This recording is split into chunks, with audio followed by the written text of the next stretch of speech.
And in 1987, I was left in the orphanage.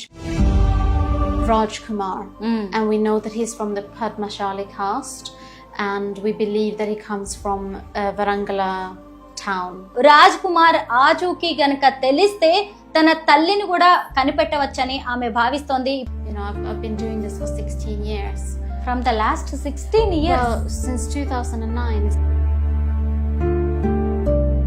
సంధ్య 16 ఏళ్లుగా తన తల్లిదండ్రుల కోసం ఎదురు చూస్తుంది. ఒక్కసారైనా లైఫ్ లో వాళ్ళని కలవాలని ఎవరికైనా సరే ఆమెకి సంబంధించిన ఒక చిన్న ఇన్ఫర్మేషన్ తెలిసినా గానీ మాకు తెలియజేయండి, మేము సంధ్యకు తెలియజేస్తాం.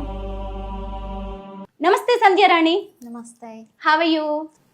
I'm happy to be here in Hyderabad. I've been very well welcomed here, but I'm here for quite a serious matter because I'm here to look for my parents.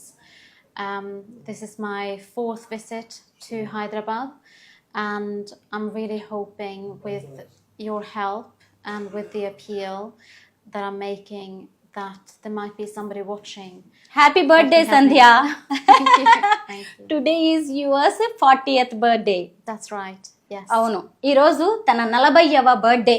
ఇంకా నెక్స్ట్ ఇయర్ అయినా సరే తన తల్లిదండ్రులతో కలిసి birthday celebrate చేసుకోవాలి అని సంధ్య కోరుకుంటూ ఉన్నారు.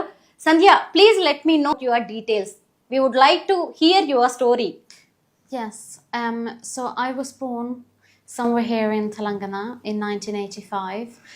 And in 1987, I was left in the orphanage. Mr. Ramaya, he had his own family and he wasn't able to look after me. So he put me in the orphanage and I was taken to Sweden for adoption 1 year later.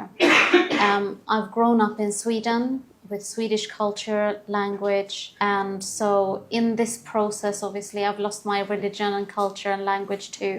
20 years back, I left Sweden and I moved to the UK and I live in London now and I work there. Sandhya, have you met Ramaya? What he said?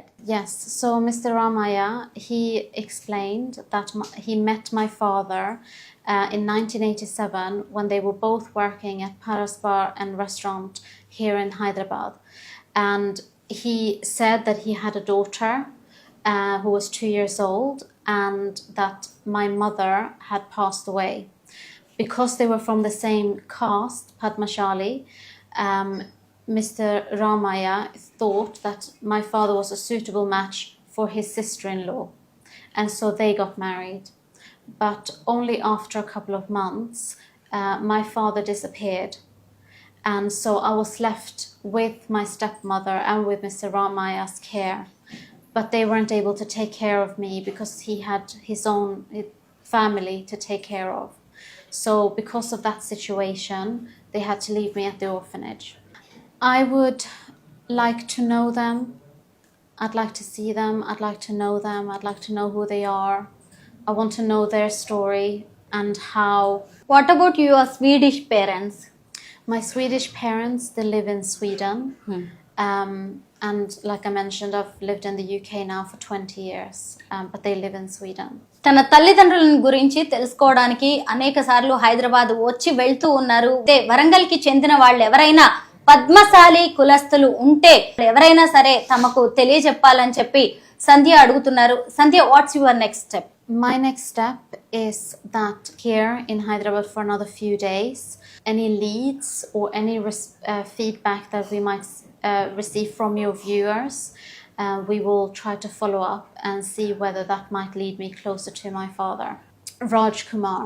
And we know that he's from the Padmashali caste, and we believe that he comes from Varangala town or city. That's the information that we have. That's what we're going on. And of course, we know that he came to Hyderabad and that he worked at Paras Bar and Restaurant in 1987. So I'm hoping that somebody might know or come across him or have met him at some point in the 80s, so anytime later than that. And that we might be able to use that information to trace him. Do you have any childhood memories?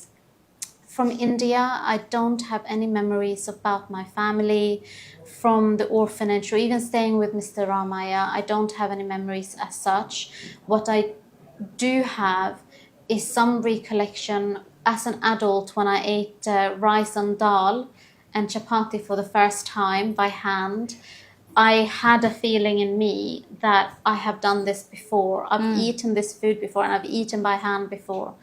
There was a somatic memory feeling like it felt familiar, and it was a very moving moment for me to feel that. Don't you have memories about your father's face like that?